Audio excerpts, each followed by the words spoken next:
Think you're muted. So, welcome, dear viewers. Welcome to today's session of critical care webinars. And today it is my great pleasure and honor to welcome Dr. Aaron Waxman to our webinars. And Sir is Executive Director, Center for Pulmonary Heart Diseases. He's Director, Pulmonary Vascular Disease Program at Brigham and Women's Hospital, Harvard Medical School. And he's a leading expert in pulmonary vascular diseases. So it'll be a great honor and pleasure for all of us and great learning to hear from him. Over to you, sir, and thank you very much. Thank you so much for inviting me. I was charged with talking about pulmonary hypertension in critical care, and I think to get to the fundamentals, I've called my talk ventricular interdependence, which is we will go over as to how to think about that in management and really think about management considerations in critical care and right heart failure, particularly in our patients with pulmonary hypertension. These are my disclosures. And what I hope to cover is first touch briefly on pulmonary vascular disease and remodeling, because I think part of that really illustrates the complexity of what we're dealing with in the ICU. And then we'll focus for a fair bit on ventricular interdependence and what it means and how it impacts our management decision making. And then we'll think about the volume, pressure, compliance, and resistance as fundamentals of pulmonary vascular disease and how we formulate a plan to treat the critically ill patient.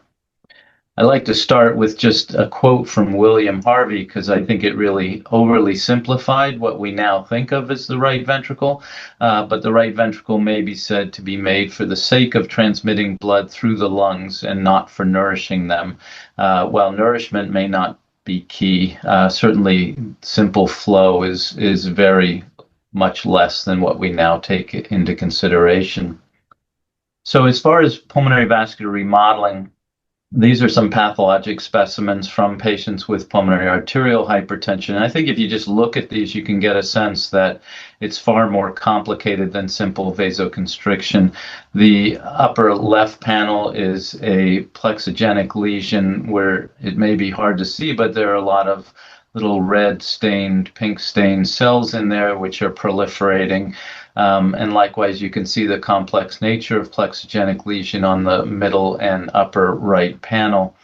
All of those represent abnormal proliferation, abnormal fibrosis, and inflammatory infiltrates at baseline. And down in the lower bar, you can see changes that occur in the precapillary vessels where they're getting increasingly thick, more cellular content, and as well as perivascular fibrosis, all of which translate to a much more complicated management paradigm. Fundamentally, in very brief terms, this is what's involved in pulmonary vascular remodeling, a host of different mechanisms, which we are now well aware of, both in management and when we think about targeted therapy in pulmonary hypertension. But fundamentally, what it results in is a thicker, stiffer, and more complex vascular system. When we start to think about pulmonary hypertension and right heart failure, it really comes down to a progressive disease leading to right-sided heart failure. The initial response is increased RV wall stress as pulmonary hypertension progresses. The RV compensates through hypertrophy with a real goal of trying to maintaining right ventricular pulmonary arterial coupling, which we will talk more about. As pH progresses, the resulting RV dilatation and tricuspid regurgitation really start to promote a downward spiral, which you can kind of see in that red arrow. This is attributable to worsening, and fundamentally, ischemia can result as this further decompensates. And that ischemia then can lead to right heart failure and cardiogenic shock. In the ICU, we really think in terms of an acute insult on chest pain. She described intermittent palpitations of 2 days duration, and her history was remarkable for 6 months of progressively worsening dyspnea on exertion, some lightheadedness as she climbed stairs. You can see her baseline hemodynamics there, heart rate of 115, her blood pressure was 82 over palp. Her temperature was borderline, respiratory rate of 24, and her SATs were low at 88% on room air. Her physical exam really was not impressive, and there may have been a 3+ edema, but otherwise pretty unremarkable.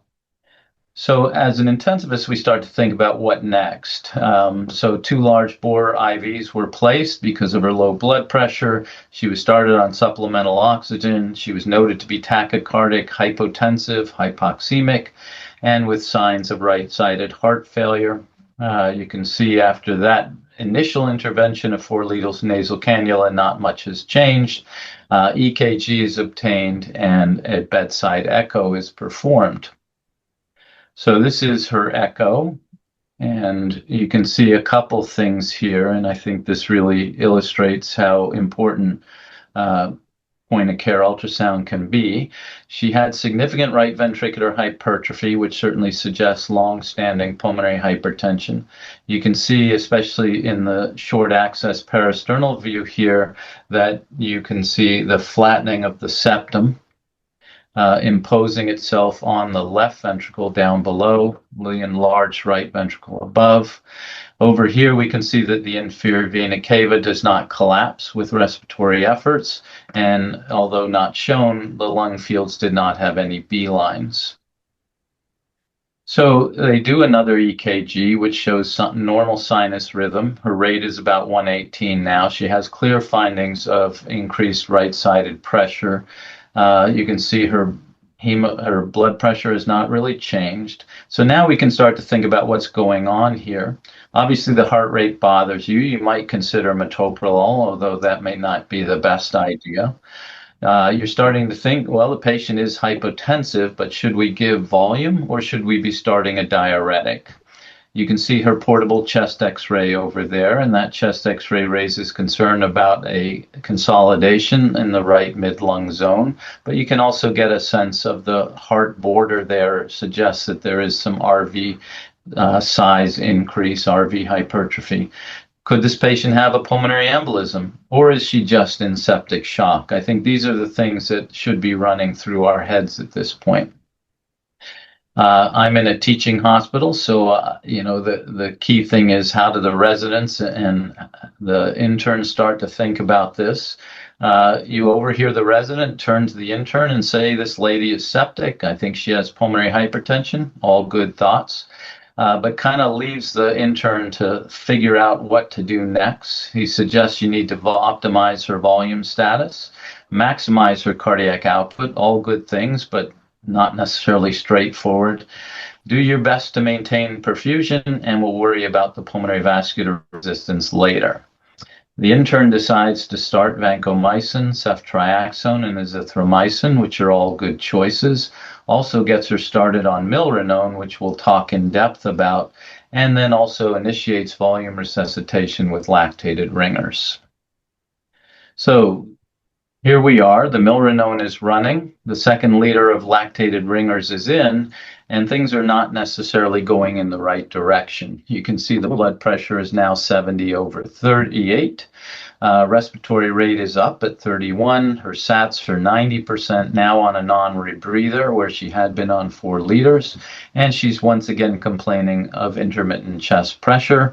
EKG is now showing us signs of right heart strain, and the fluids are still running. You can see her labs there. She has a lactate of 5, and a gap acidosis, and she's compensating as best she can.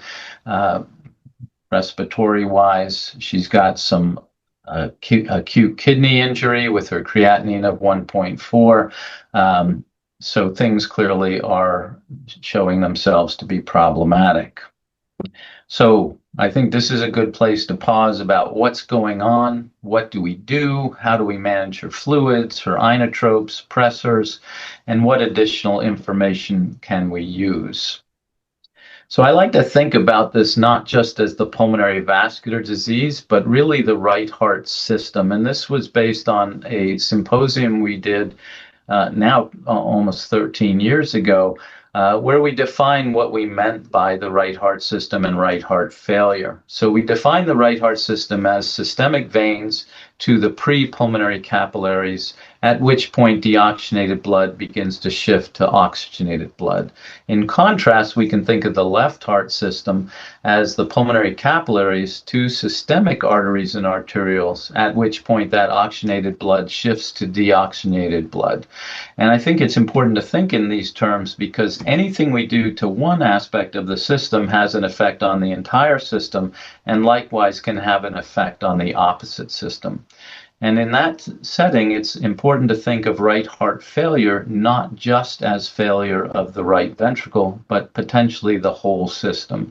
So we define right heart failure as a clinical syndrome, which is a result of alteration of structure and or function of the right heart system that leads to suboptimal delivery of blood flow to the pulmonary circulation and or elevated venous pressures at rest or with exercise. So keeping that in mind, we can start to think about mechanisms of the failure, and we can break it down into increased afterload, which in this case, we likely have a patient with pulmonary arterial hypertension with an acute on chronic insult, but you can see there are a number of things that can affect the afterload of the right heart system.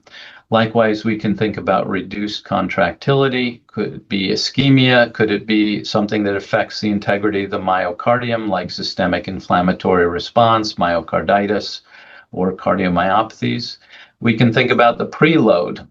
Is there too much or is there not enough? Is there RV systolic failure, which can affect the preload in the right heart system? The pericardium also is important to think about, and we can't forget about mechanical ventilation, which can affect all of these things because of now pushing positive pressure into the lungs. Likewise, RV-LV interdependence, which we will talk about a fair bit, can be impacted by a number of these issues, and then altered rhythm, whether it's a bradyarrhythmia or a tachyarrhythmia. So to start thinking about this, we also need to think about how the right heart is organized. The right heart is definitely quite different from the left. It's crescent-shaped. It has a lower volume to surface area ratio and thus greater compliance. And because of that, it can accommodate large increases in volume much better than it can accommodate increases in pressure. The RV pressure volume curve, which you can see down in the lower right corner, is trapezoidal, which is quite different from that of the left ventricle. And because of that, it also has some phasic dissonance compared to the left ventricle. But all of this equates to an energetically efficient system because of the low pulmonary hydraulic impedance. So normally we think of the pulmonary circulation as something that's very low pressure and low resistance, high compliance, and that is the fundamentals of RV pulmonary vascular coupling. So RV contraction is also very different from the left ventricle. I think we can think of the left ventricle more as kind of wringing out a sponge where you can squeeze in two directions because of the orientation of muscle fibers, whereas the right ventricle, and you can see up here in the upper right, this is kind of a radiographic image of the course of the right ventricle. The right ventricle contracts more as longitudinal shortening and peristaltic fashion. So that starts up in the inflow tract, it progresses down into the RV wall, and then out through the infundibulum or the outflow tract. And this can take time as well. It can take anywhere from 25 to 50 milliseconds to do a full RV contraction. So now, having said the differences between the two ventricles, we can now think about ventricular interdependence and how effects of one affect the other. The concept of ventricular interdependence relates to the size, the shape, and compliance of one ventricle and how that affects the performance of the other ventricle. And it's really a fundamental piece of the pathophysiology of RV dysfunction. The things we need to think about are what happens to the interventricular septum, which is shared between the right and left ventricles. We have to think about the muscle fiber continuity between the LV and RV, and you can see here in this middle panel how they intersect, but you can also see down here in this diffusion tensor MR that shows how muscle fibers from the left integrate into muscle fibers of the right. So anything we do to one ventricle is going to have an important effect on the other. And then lastly, we can think about the pericardium, which kind of contains all of this into one compartment.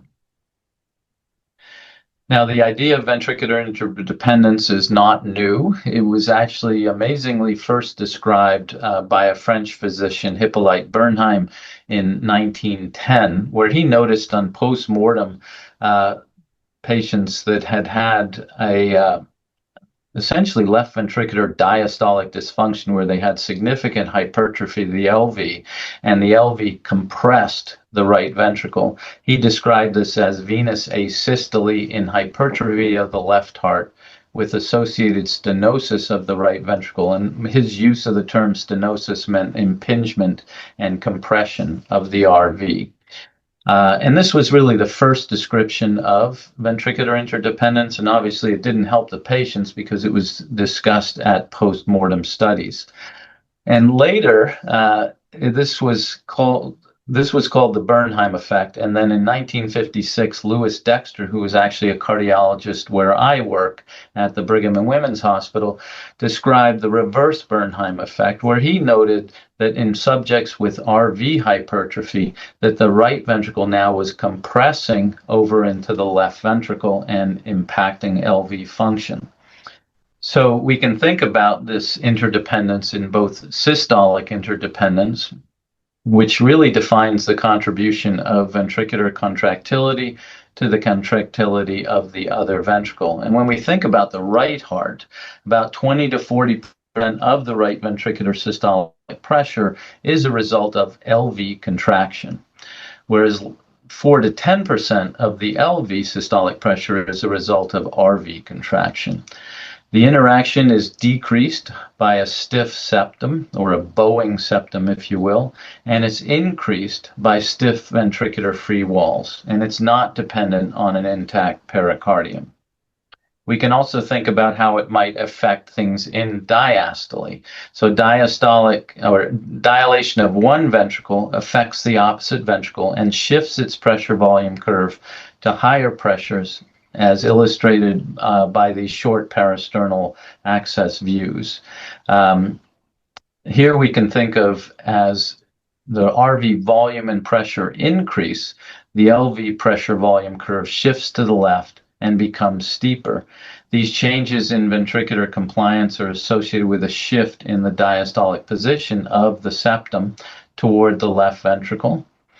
And conversely, if we increase LV volume, it's going to shift the RV pressure volume curve upward and to the left and displacing the inventricular septum toward the RV.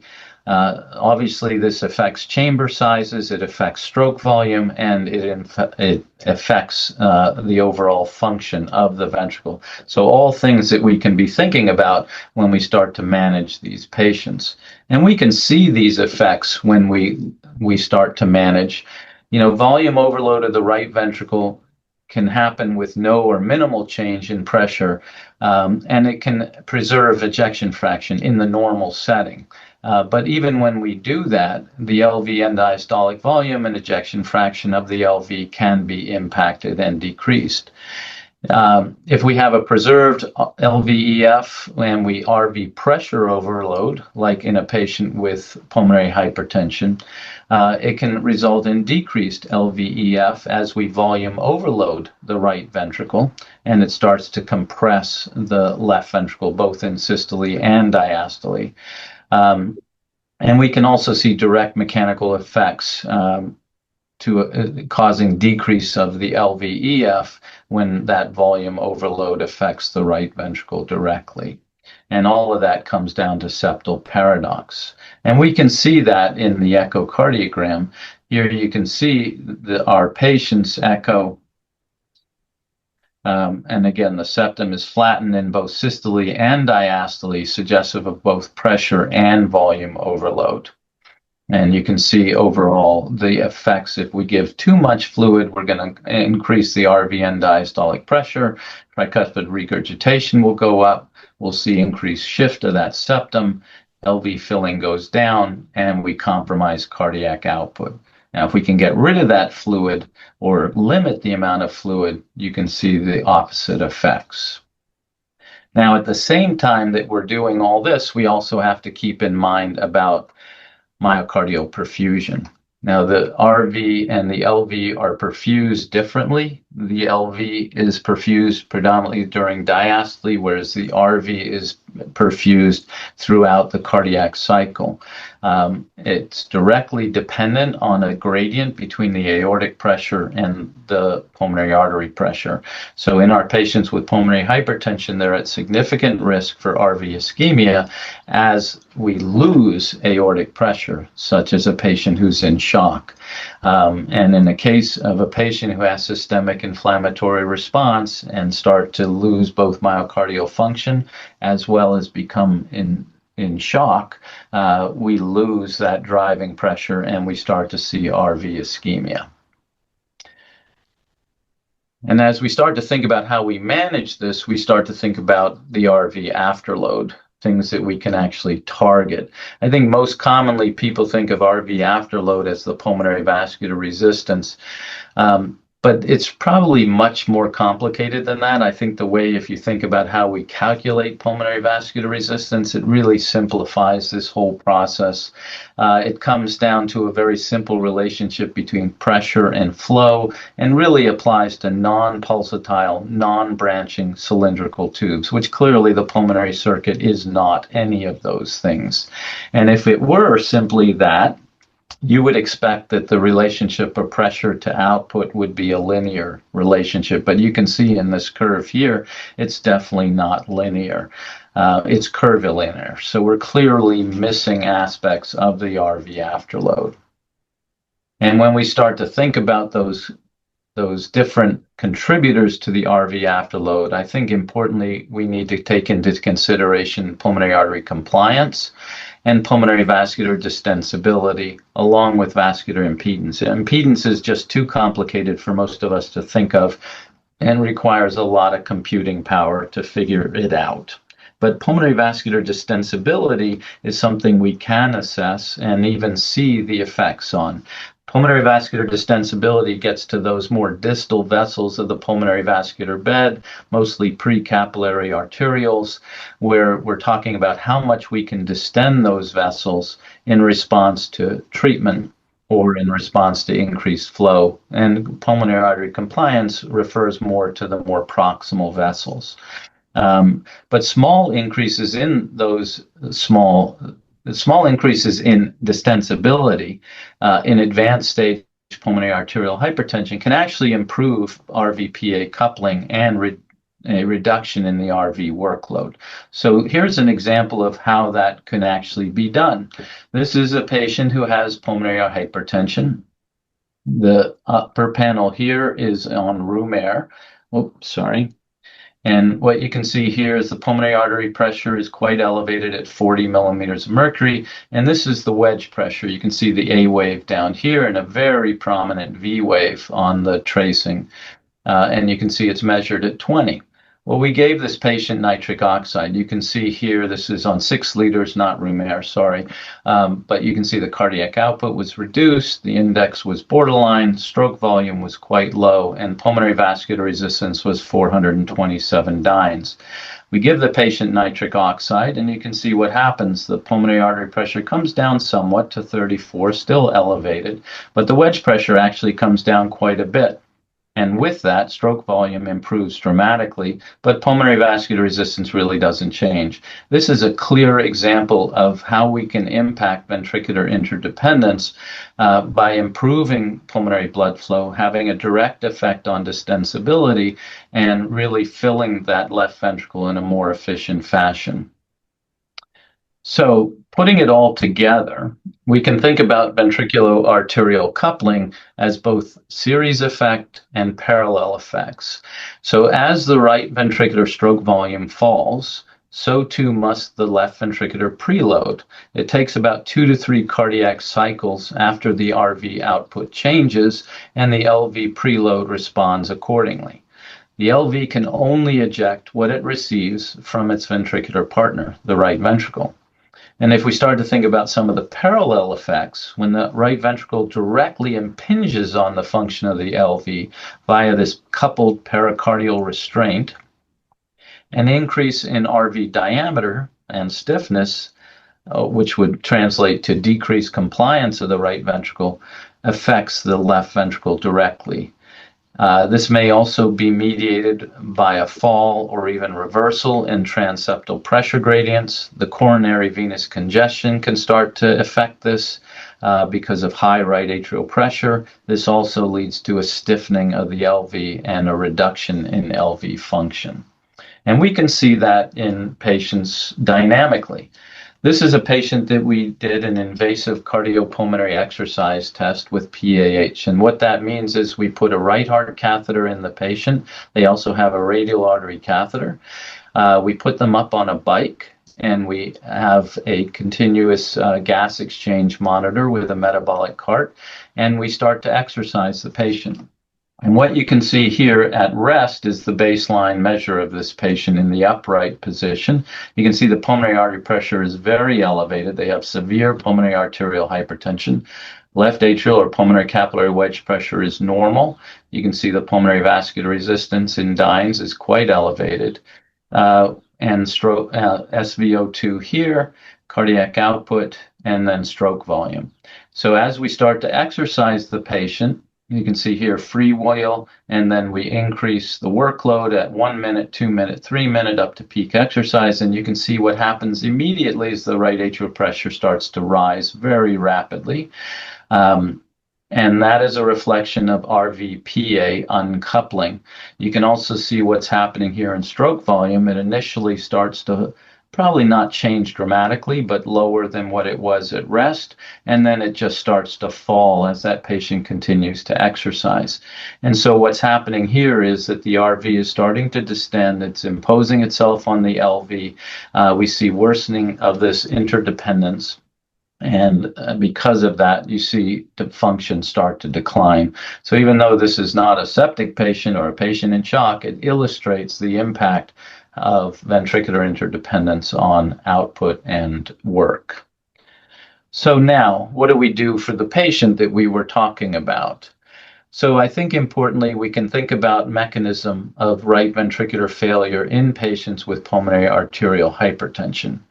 Any sudden increase in right ventricular afterload, illustrated over here on the right side, leads to severe RV dysfunction. So it's going to be worse in the patient with pulmonary hypertension than a patient who comes in with normal right-sided physiology.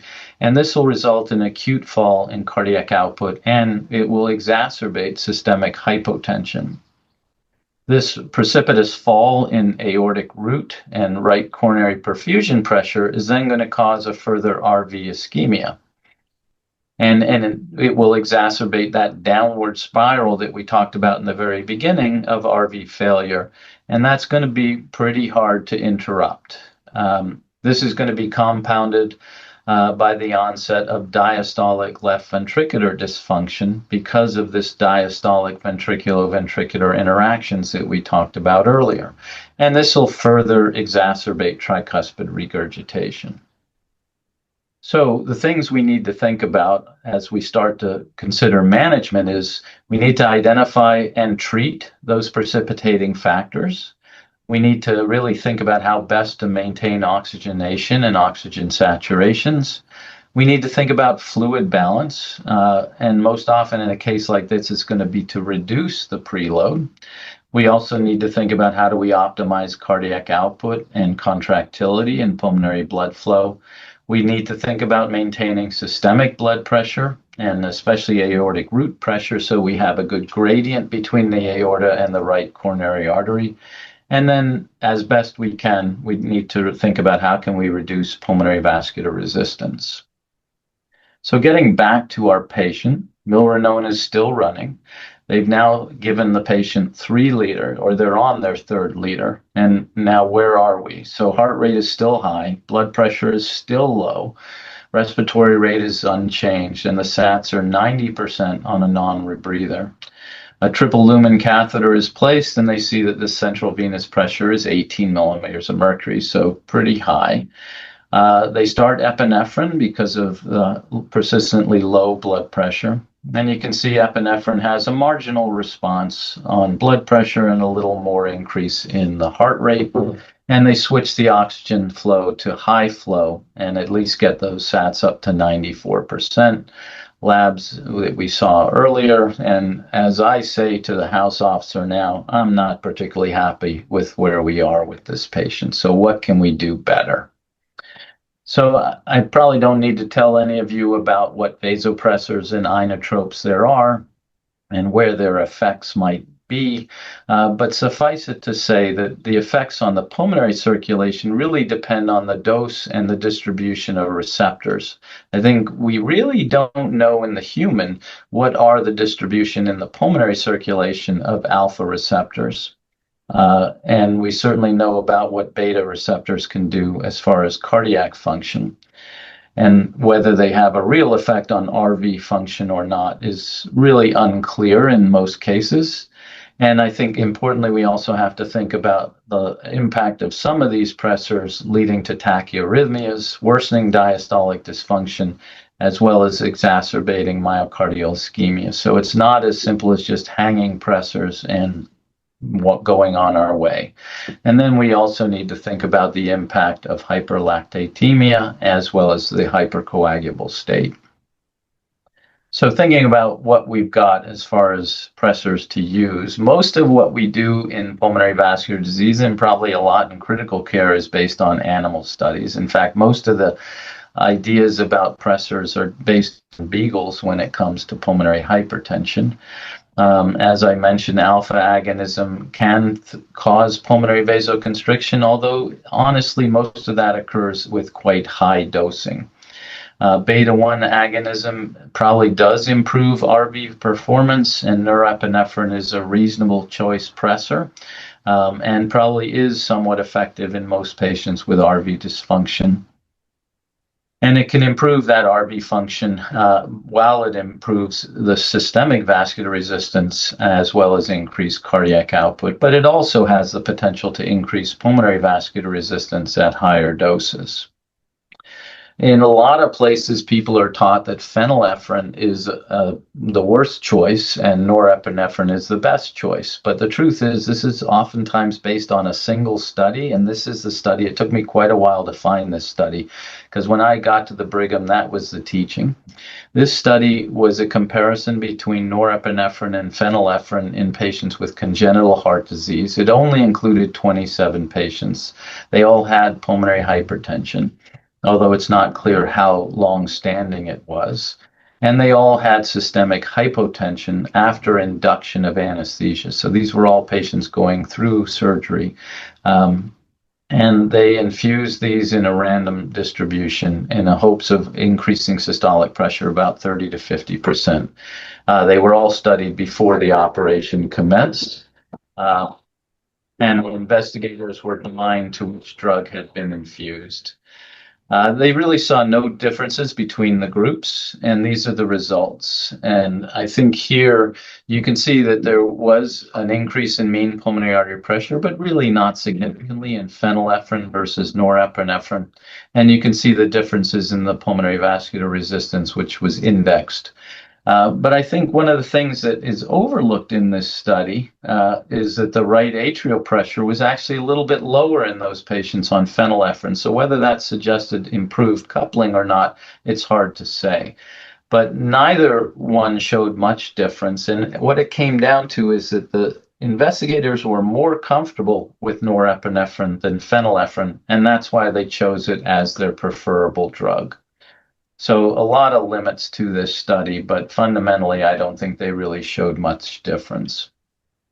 Other drugs that we can think about, non-sympathomimetics, vasopressin is a great choice because it often doesn't cause tachycardia. It is a good vasoconstrictor, and there is some data, again, in beagles that it can reduce pulmonary pressure and pulmonary vascular resistance, and I think is generally nicely tolerated. As far as ionotropes, dobutamine certainly can increase myocardial contractility. It is said to reduce the PVR and SVR. Oftentimes that SVR can drop significantly, resulting in even hypotension. The PVR is reduced because of the simplistic way we calculate it. I don't think this functions much as a vasodilator in the pulmonary circuit, but we really have to be careful about systemic hypotension with it. Milrinone, same thing, has been shown to reduce pulmonary pressures, which does make some sense because it is a phosphodiesterase 3 inhibitor, which should augment the effects of endogenous prostacyclins. And it, of course, it will augment contractility. We more and more have been using nebulized milrinone so that we don't have to deal with the effects on the systemic blood pressure, and that also can help with VQ matching. I think one thing that people don't think about, though, is that when we look at the impact of the use of inotropes in patients with RV failure, the long-term outcomes don't look to be so good. This was a retrospective study that was presented at CHEST a number of years ago by the Cleveland Clinic Group, where they looked at the impact of inotropes on patients with group 1 pulmonary arterial hypertension who were admitted to the ICU. And what they saw was that the length of stay in the ICU was actually longer, and there was an increased risk of death in those patients treated with inotropes. So it definitely causes me some pause when I start to think about the use of inotropes in these patients. And phenylephrine, I think the biggest experience with this in heart failure is more with those patients with aortic stenosis. And oftentimes I think of PAH much like the patient with aortic stenosis in that they have a fixed outflow tract resistance. This is data that is really based on using relatively high doses of phenylephrine to augment LV, both conformation as well as systemic pressure. It's really focused mostly on those patients with aortic stenosis. Whether it applies to those patients with right-sided disease and pulmonary hypertension is not clear. Milrinone as an inhaled agent has been studied in patients coming off bypass with acute pulmonary hypertension and has a pretty nice effect on the pulmonary circuit. And as I said earlier, we have used it in our ICU a number of times. You do have to watch for how much milrinone you're giving as an inhaled agent because it can actually saturate the pulmonary circuit and you end up with systemic levels. But that takes a fair bit of milrinone. So it is a tool you could use in that patient who you need a little bit more vasodilation. Fundamentally, though, the pulmonary vasodilators are fairly straightforward. We can certainly think about nitric oxide, which has a very short half-life, works fairly well, improves ventilation perfusion matching, and generally has no systemic hemodynamic effects. And epoprostenol or prostacyclin we use a lot as an inhaled agent because it also improves VQ matching and generally as an inhaled agent has no hemodynamic effects. And lastly, sildenafil, which can be a potent pulmonary vasodilator and also works in concert with epoprostenol, but can affect systemic pressures in some patients. So getting back to our patient and where we're going, the milrinone is stopped. Norepinephrine is added slowly. Vasopressin is started and epinephrine is rapidly weaned off. I think vasopressin, as I said earlier, arguably is an ideal agent since it offers the ability to increase mean arterial pressure, which you can see it did do here, while simultaneously reducing pulmonary vascular resistance, although that's probably a marginal effect. The limitations of vasopressin really come down to it's not easy to titrate and it's not safe for peripheral administration, but it will be and it's often insufficient in those patients who might have profound hypotension just because it's not titrated. Epinephrine is a reasonable choice among the sickest patients. At lower doses, epinephrine may function as an inotrope, whereas at increasing doses, it's going to function more as a vasoconstrictor. And the beta agonist activity of epinephrine will reduce pulmonary vascular resistance and support RV function and improve mean arterial pressure without worsening the RV afterload.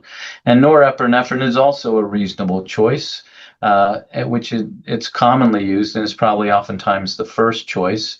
It's easy to titrate, it's safe for peripheral administration, immediately available in most contexts, and it does function predominantly as an alpha agonist, so it may increase pulmonary vascular resistance in some patients. But I think the bottom line is you have to find the drug that works for the patient. But you can see here that we did see some improvements in hemodynamics. And now we've started diuretics, given a furosemide bolus, and then a drip started, and fluids are changed to keep vein open. So about 90 minutes later, we can see we've got the patient on vasopressin, norepinephrine, and the furosemide drip is running. She's now put out about 700 cc's of urine. You can see her hemodynamics are improving, heart rate is coming down, blood pressure is up. She's still on high flow with 95% SAP, but you can see the respiratory rate has come down. Her CVP is still at about 16, and the creatinine is a little bit higher from its base, what we saw earlier at 1.4, now 1.8. She's no longer complaining of chest pain, and now we can start her on some inhaled epoprostenol. So over the next couple of hours, we see some continued improvement. CVP is starting to come down, and so is the creatinine as she puts out more urine. And now we've got her just on vasopressin and norepinephrine. Over the next 36 hours, you can see her total body balance is negative almost 4 liters. CVP is now kind of in a place where we want it. We've weaned her off norepinephrine. She's still on vasopressin, and you can see we've weaned her oxygen down to 2 liters. Lactate has come down to 1.8, and creatinine is now down to 1.05. She continues on those antibiotics with negative cultures. We continue the furosemide with a goal of keeping her negative about 2 liters per day. And the plan is now for a right heart cath and initiation of pulmonary vasodilator therapy. So we repeat her echo after she's been diuresed all this, and you can see the big change in that septum. It still flattens with systole, but it's no longer flat during diastole. You can still get a sense that her right ventricle also is enlarged and has a number of muscular bands in there suggestive of chronic pulmonary hypertension. And then we also look at her IVC, and you can see it now compresses nicely with respiratory variation. So we've gotten her to where we need her from the standpoint of now figuring out her disease state. I do want to mention one thing about mechanical circulatory support in acute right heart failure. Most of the devices that are out there are really designed for left heart failure. They have very little applicability to isolated right heart failure. And so far, I don't know that we can say anything other than ECMO has much role. And we can always consider ECMO in these patients if we don't get the benefits that we've now seen. So thinking about what we've gone through, I think importantly, you need to think about each intervention, there should be a goal. And because right heart failure, especially in the setting of pulmonary hypertension, is a pretty complex disease, if we don't achieve that goal, we need to really think about changing course. All of the things that we can target when we're doing this includes the left heart and left heart function, the systemic vasculature, and especially when we're thinking about pressors and we're thinking about preload and afterload, we need to maintain that tissue and end organ perfusion and really thinking about all the interventions we can do to try to improve that. We have to think about the right heart and how we can optimize its function. And then lastly, we have to think about the pulmonary vasculature and what pharmacotherapy we can use to improve flow there. So some final take-home thoughts. Patients with right ventricular failure are rarely hypovolemic. I think this is the one case where fluid should not be administered unless there is an especially good reason.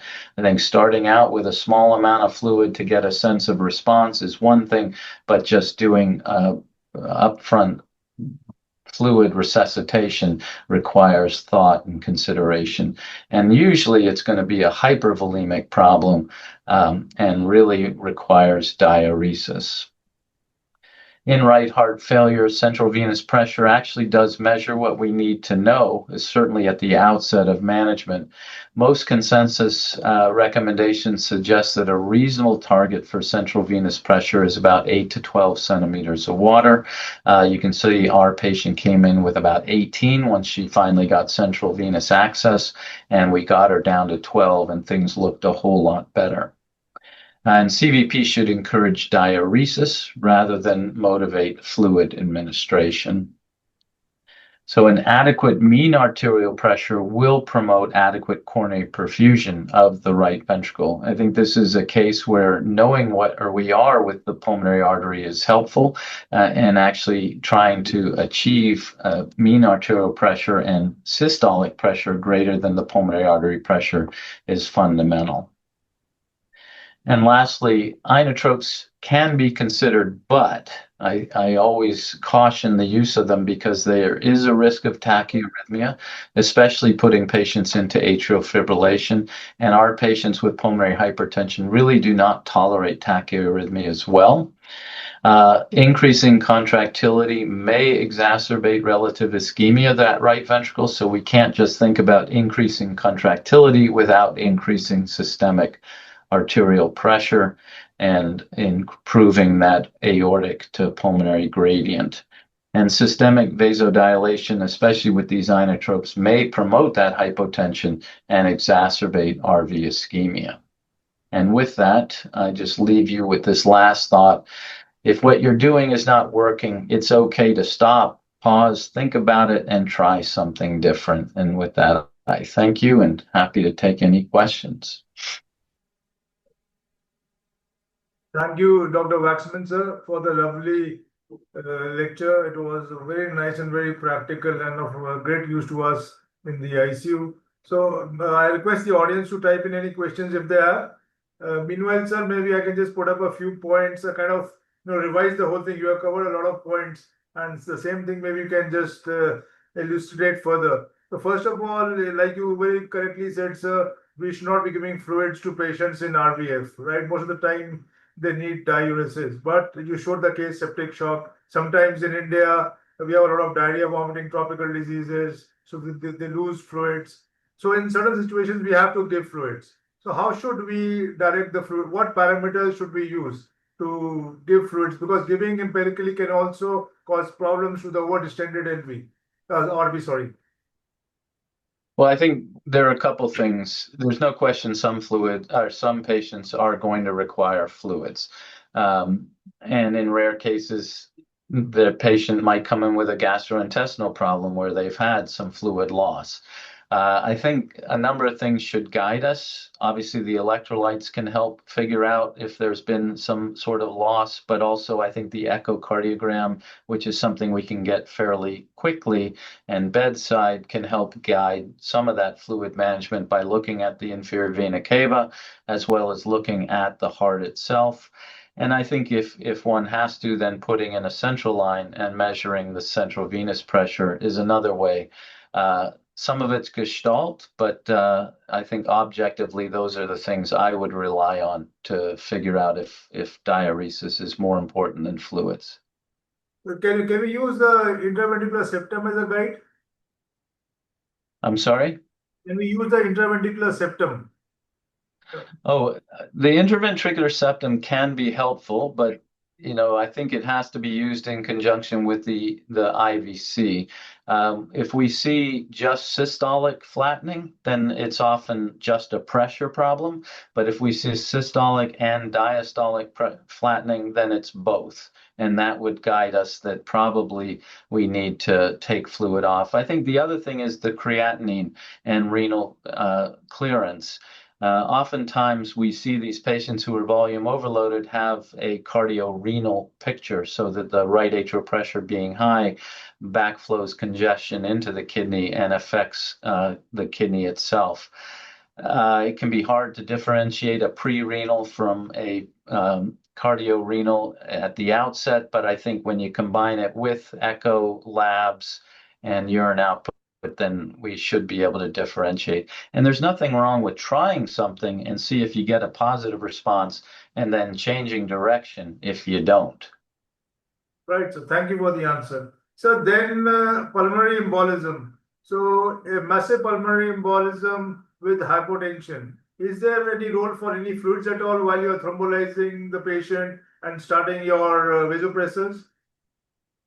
I think the real concern there is overdistension of the right ventricle and pushing it completely off the Starling curve. So if we know a patient has a pulmonary embolism, we try to stay away from giving much fluid because of that concern. Right. So thank you. So then you talked about dobutamine, milrinone, and there's another one, levosimendan. So any comments are for these ionodilators? Yeah, we do not have levosimendan in the United States. It's approved in other parts. It is being studied as far as improving LV function, especially in diastolic dysfunction because of the calcium handling of the drug. So I think it's not something I have a lot of experience with, but physiologically, it does make some sense that it may be a better choice than things like dobutamine or milrinone, especially in this setting. Yeah. Thank you, sir. Then about the use of pulmonary vasodilators, that is nitric oxide, prostacyclin, and sildenafil. So, sir, in what setting should we use them? Because the literature is very ambiguous. There's no clear data, and they say you may try it, and so on and so forth. Well, I think those are drugs that have, I would say, very little downside, especially if we're giving them inhaled. IV, it's hard because sometimes you're then committing a patient to that form of therapy if it's available. But inhaled is nice because it's not going to have a lot of systemic side effects. I think one thing that we often will see if it's effective without necessarily doing invasive hemodynamic monitoring, we may see improved urine output. We can see the RV or the right atrial pressure go down, improved coupling, and see improved hemodynamics because of improved pulmonary blood flow and improved LV filling. So those are things that I think reinforce the use of those pulmonary vasodilators. But again, they're short acting. So if they don't give you what you're looking for, getting rid of them is easy. Right. So thank you, sir. Final question is about the optimal use of the vasopressors. You mentioned norepinephrine, you mentioned phenylephrine, you mentioned vasopressin. So is there a go-to drug or a preferred vasopressor with this hypotension in the setting of RVF?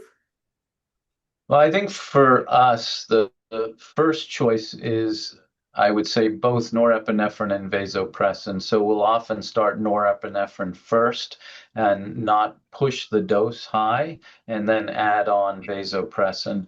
And then when we're ready to start weaning them off, take off the norepinephrine first and then the vasopressin. And the idea there is limiting the amount of norepinephrine so we don't end up with tachycardia, and we focus predominantly on vasoconstriction of the systemic bed. Right, sir. Dr. Waxman, sir, thank you for a great insight into RVF. It was wonderful learning from you. We're really obliged, and thank you very much. We had a lovely audience, and I'm sure they loved it as much. We'll put it up on our channel soon, sir, for the global audience of intensive care to learn from. Thank you very much, sir. Thank you. Have a good evening. Good evening, sir. Thank you. Thank the audience for their patient hearing. Thank you, everybody. Good night, sir. Good night.